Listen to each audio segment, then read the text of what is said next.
রাজ্যের যুবক যুবতীদের জন্য বিশেষ প্রকল্প এনেছেন মুখ্যমন্ত্রী মমতা বন্দ্যোপাধ্যায়। ইতিমধ্যেই 10 লক্ষেরও বেশি আবেদনপত্র জমা পড়ে গিয়েছে।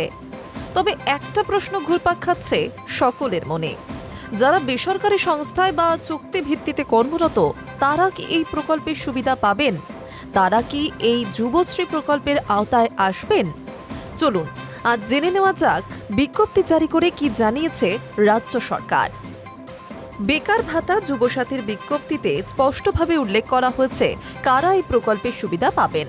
সেখানে লেখা হয়েছে আবেদনকারীকে পশ্চিমবঙ্গের স্থায়ী বাসিন্দা হতে হবে, বয়স হতে হবে 21 থেকে 40 বছরের মধ্যে, আবেদনকারীকে মাধ্যমিক পাশ হতে হবে।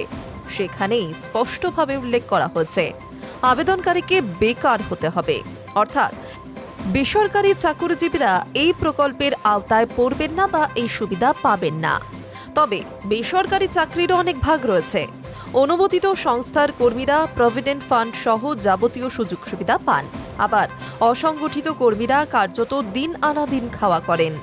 অধিকাংশ ক্ষেত্রে তারা মজুরি পান নগদে, অন্যান্য সুযোগ সুবিধাও পান না এরা। ফলে তাদের ক্ষেত্রে কি নিয়ম তা স্পষ্ট নয়। তবে বিজ্ঞপ্তি বলছে শুধুমাত্র সম্পূর্ণ বেকাররাই এই প্রকল্পের আওতায়। চলুন এক নজরে দেখে নিই আবেদনের পদ্ধতি। প্রথমে চলে যান https://apas.wb.gov.in এই ওয়েবসাইটে। সেখানেই পেয়ে যাবেন ক্লিক টু অ্যাপ্লাই। সেখানে ক্লিক করলে খুলবে আরও একটি পেজ। সেখানে মোবাইল নম্বর দিয়ে রেজিস্টার করতে হবে, তারপর মিলবে ফর্ম। অনলাইনে যাবতীয় নথি দিয়ে সাবমিট করলেই আপনার কাজ শেষ।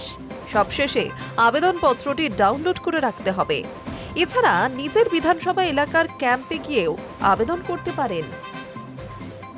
High news network.